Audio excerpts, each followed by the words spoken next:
Jair Bolsonaro, the former president of Brazil, was just convicted by the Brazilian Supreme Court of seeking to overturn the 2022 Brazilian presidential election. He subsequently was sentenced to 27 years in prison.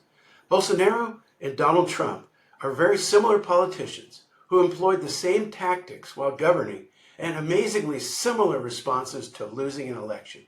The justice systems of both countries, however, differ dramatically in addressing attempts to overturn a democratic election. Both politicians rose to power on populist waves. Both demonized opponents, continuously lied, and spread conspiracy theories.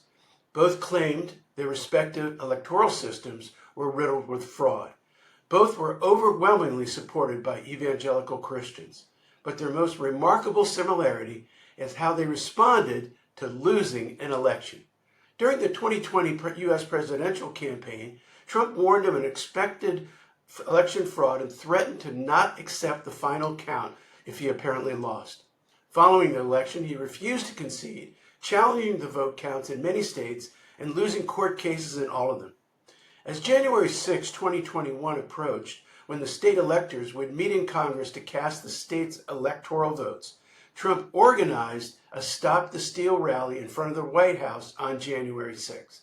Thousands flocked there from all over the country. He and others then riled up the crowd about preventing the so-called election fraud and called his followers to march on the Capitol. Evangelical leaders were present and spoke at the rally. Then the unspeakable happened, as the protesters broke through the police barricades at the Capitol, injured numerous police officers, defaced much of the Capitol, and attempted to hunt down members of Congress and the vice president for who knows what purpose. All the while, Trump in the White House was watching the live broadcast of the invasion. During Brazil's 2022 presidential election, Bolsonaro borrowed a page from the Trump campaign and claimed the Brazilian voting system was potentially riddled with fraud. He then organized a meeting of his cabinet and military officers to discuss suspending the election results to investigate claims of fraud.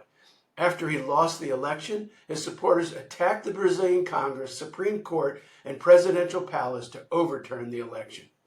While up to this point, the January 6, 2021 attempt to overturn the U.S. presidential election and the January 8, 2023 attempt to do the same in Brazil are remarkably similar, their outcomes are radically different. In the U.S., the House of Representatives impeached Trump following the January 6th event, claiming he incited an insurrection against the government.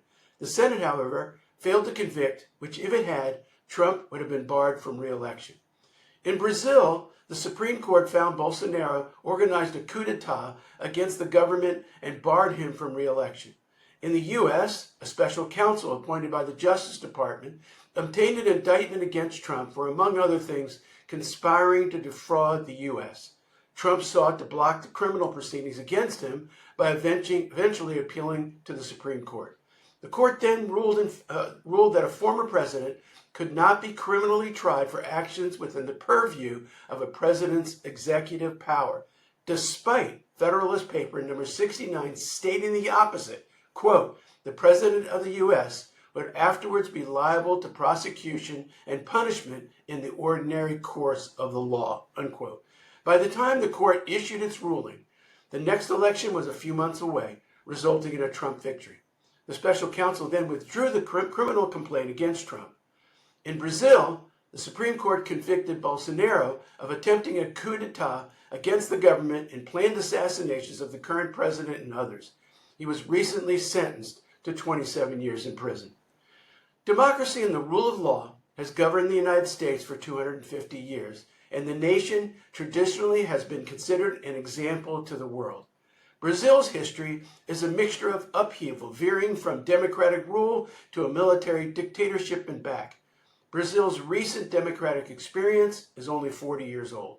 Nevertheless, Brazil's recent response to authoritarianism by convicting a former president of an attempted coup shows the rule of law is more upheld there than in the United States. The rule of law goes back to the biblical times. Unlike other nations, the king of Israel was subject to the rule of law. In fact, according to Deuteronomy, he was supposed to read it constantly. When the U.S. was founded, the Constitution and the Federalist Papers accompanying it made it clear that the rule of law applied to all, including the president.